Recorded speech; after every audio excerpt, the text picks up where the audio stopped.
They say monsters are always villains. But what if the greatest monster of Greek mythology was never a villain at all? The Minotaur, half man, half bull, locked away in a twisting maze. For centuries people feared his name. But was he truly a beast to be hunted? Or a silent guardian of a secret too dangerous to set free? Today, we peel back the layers of the myth, and the story you think you know may never look the same again. Before we dive deep into the dark corridors of the Labyrinth and the mind of the Minotaur, make sure to subscribe so you don't miss any of our explorations into the hidden truths of myth and history. Now, let's step into the maze. The island of Crete, the palace of King Minos, shimmered in the Mediterranean sun. Behind its grand walls, whispers grew of something unnatural lurking in the shadows. A creature not born of man nor beast, but of a curse. The Minotaur.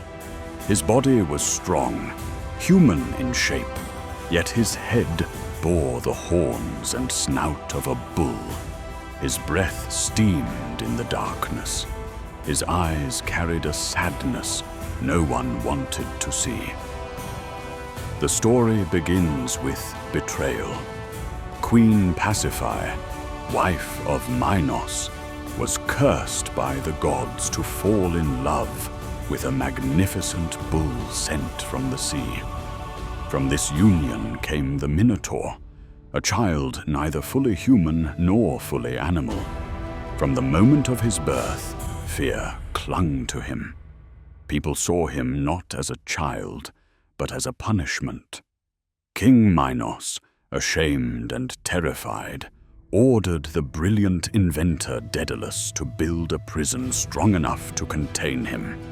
Not just any prison, but a labyrinth so complex that no man could escape once inside.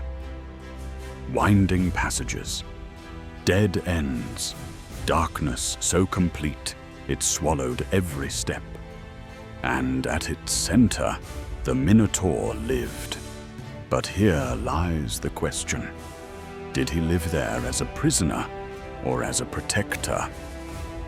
Each year, Minos demanded tribute from Athens. 7 boys and 7 girls sent into the labyrinth. None returned. History says the Minotaur devoured them. But pause for a moment. Imagine being the Minotaur. Imagine being born into a world that called you a monster before you could even speak. Imagine being locked away, never free to see the sun.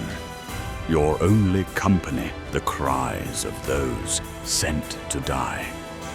Did he kill out of hunger, or because he was forced to play the role of beast? Let's move to the turning point. Theseus, the Athenian hero, sails to Crete, bold, brave, determined to end the cycle of death. The story celebrates him. He is the savior, the monster slayer. But what if the truth is more complicated? Picture the moment inside the labyrinth, the walls closing in. Silence broken only by the echo of footsteps. Theseus moves carefully, holding the thread of Ariadne, Minos' daughter, who had secretly given him the tool to find his way back out.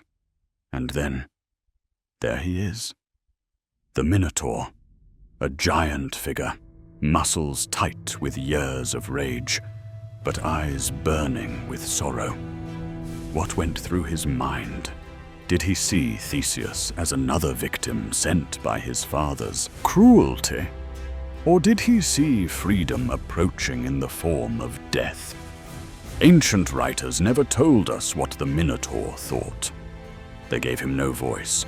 But imagine if he could speak.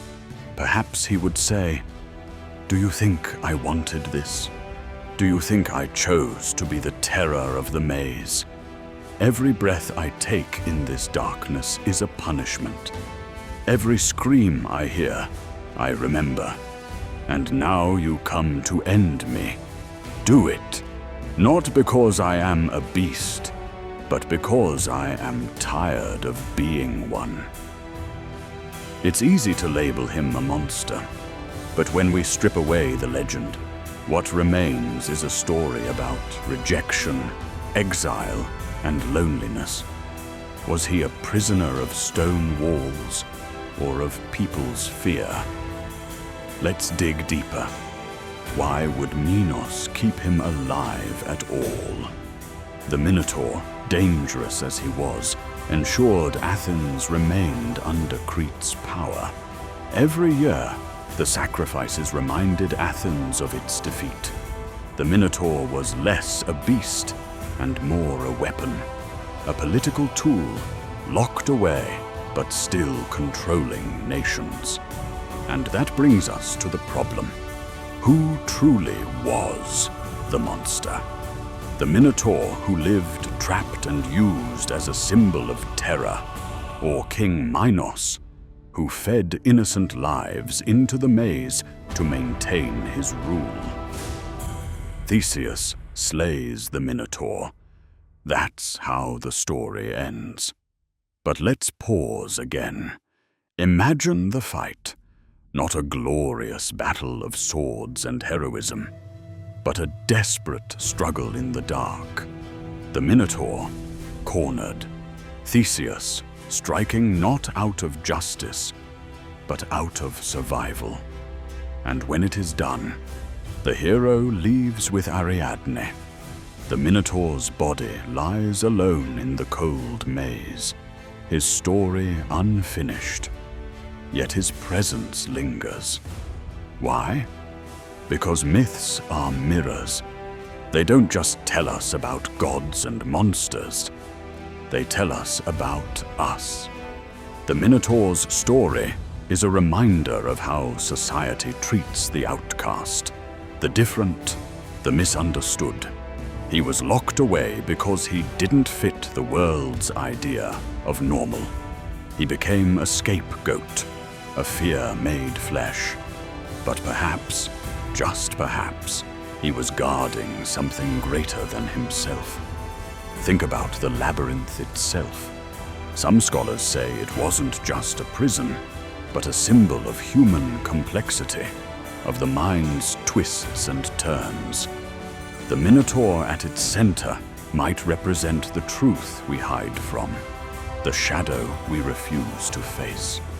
And when Theseus kills him, maybe the story isn't about destroying evil, but about confronting the darkest part of ourselves.